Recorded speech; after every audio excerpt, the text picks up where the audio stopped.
Nazali komboranga batebele ba kofinga nga na yebi batebele bokoloba ngai na lobi na bino voter le numéro 4 Mafa Fayulu Madidi Martin Fayulu Madidi le numéro 4 bana Congo bana kini mokili mobimba na bengi bino bo voter eloko makasi mutu oya ko changer mboka na biso soki bolingi kolia tongo midi pokwa soki bolingi mwinda ezonga classe ezala misala ezala banzela ezala malamu propriété ezonga na mboka vraiment mutu mususu ya sécurité ezonga na mboka mutu ya ko voter mutu ya mayele mutu oyo azala bolingo ya peuple oyo abundaka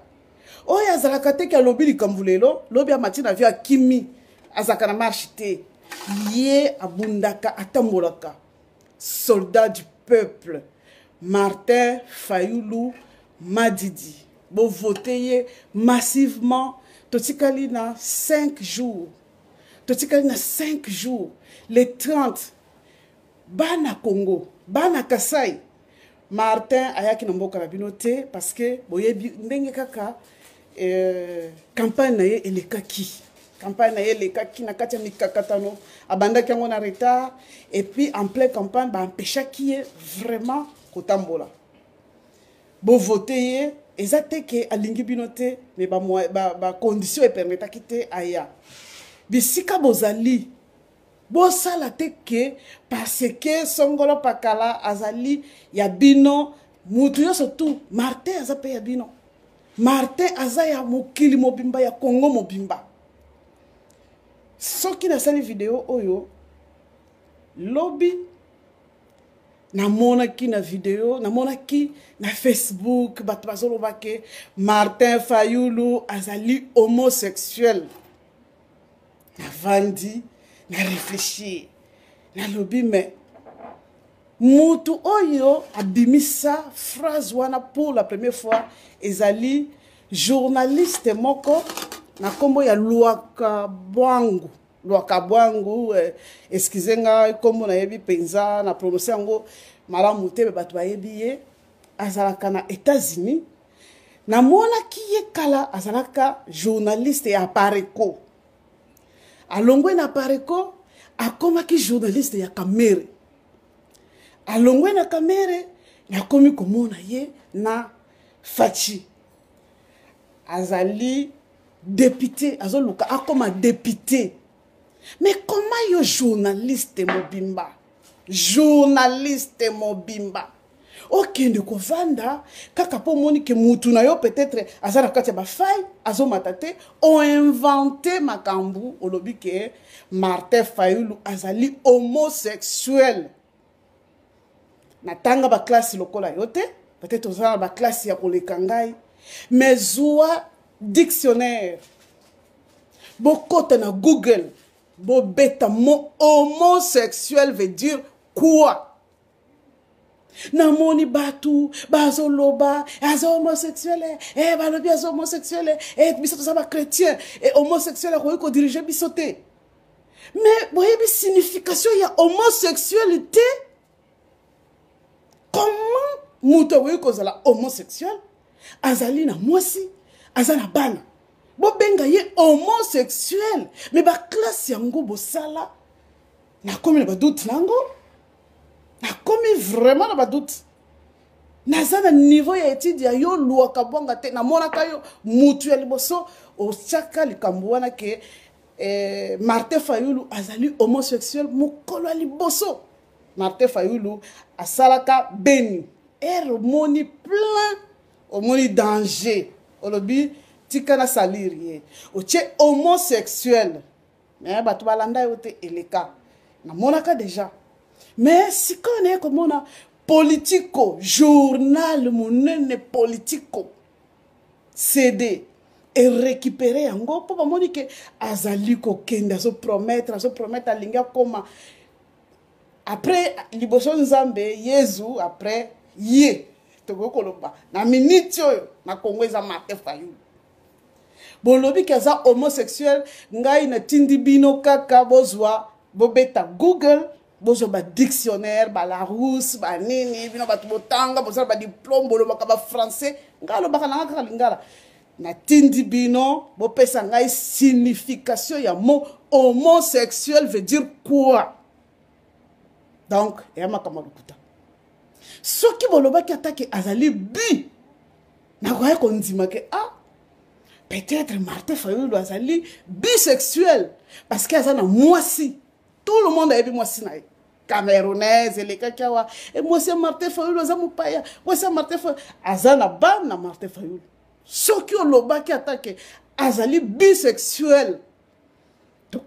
na kwa ko ndima mais soki olobi ke aza homosexuel ezali archi faux aza homosexualité parce que azali na mwasi azana bana. Alors, vous pouvez savoir signification, vous pouvez qualifier de homosexuel, bino batu bokene ba université, bino batu botanga, journaliste monene, oko sala gaf, batu ya IDPS batanga ba classe, boyebi koloba ba français, na yebi boko finganga. IDPS, bino batu bosala ba diplôme, ba docteur na yo kaka, aza homosexuel, Ngo. Aza homosexualité ngai na lobike aza homosexualité soki bolobaki ki aza bisexuel na kondima homosexuel lokuta bo lukali ka mususu po bo descendre bo finga ndenge bo mesana bo loba naza kutukuna te mais na ye ko tia bino liboso ya buzoba na bino liboso ya lokuta na bino botanga ba classe boko tia ba mo n'importe comment oh lo kabongo peut-être yo bimana ye po oyeba ke mutu wana bimaka na mibale yo za mobile okoyeba ndenge nini ke songola bimaka na mibale soki yo bimaka na yete donc yo pe ozali homosexuel donc moi sina yo azali étiquette bana na bino bo planta ka bango ko planter boyeba ni secret soki yo lobi kie Martin Fayulu azali homosexuel loaka bongo yo ozo luka okoma député ya lokuta lisu na ngai letie yo Martin Fayulu ma didi numéro 4 boko voter boko kosa mais boko longa yeti aza ya nzambe chrétien boko inventé o aza mutu ya franc-maçon envoutaki mutunabino ya IDPS secrétaire mobimba ya IDPS azolobake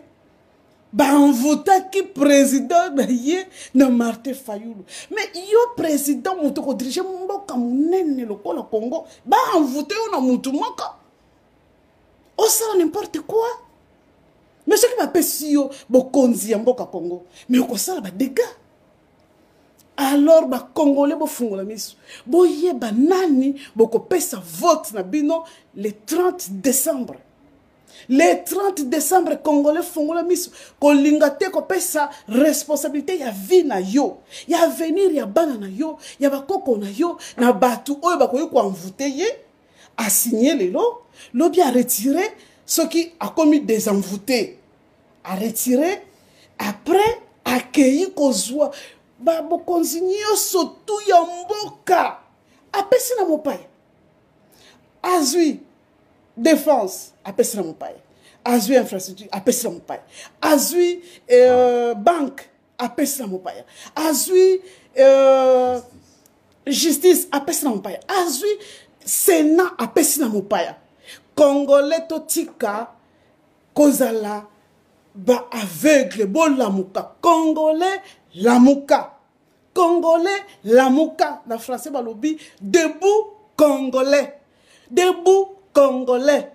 unis son enfant donc debout Congolais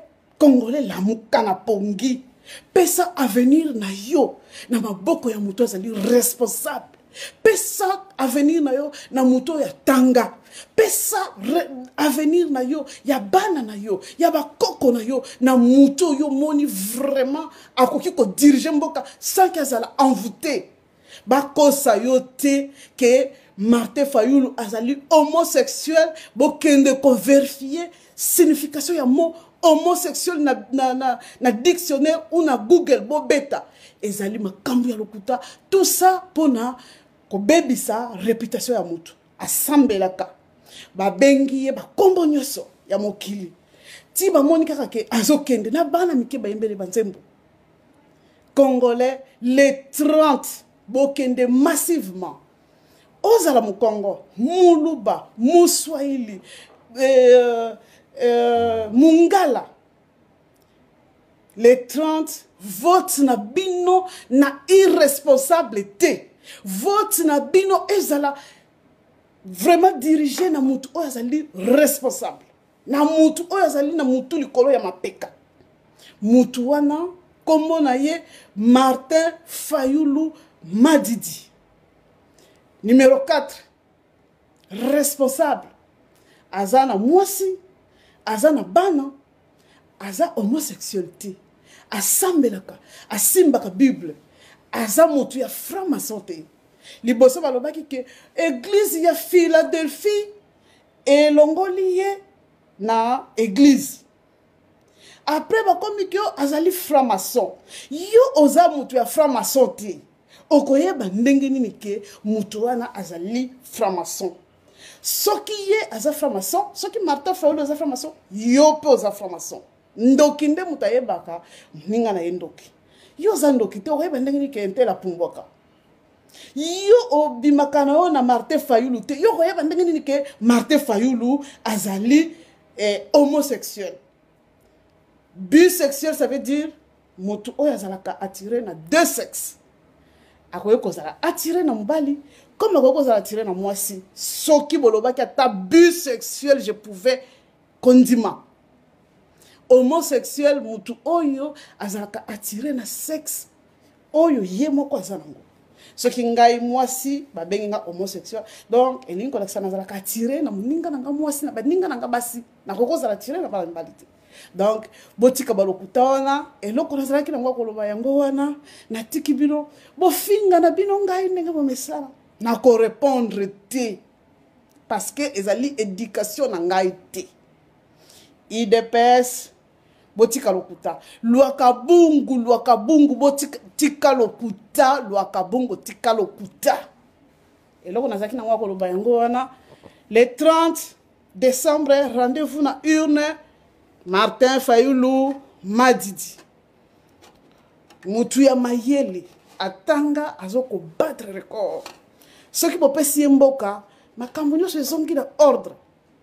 Avenir ya bana na biso, avenir ya bakoko na biso,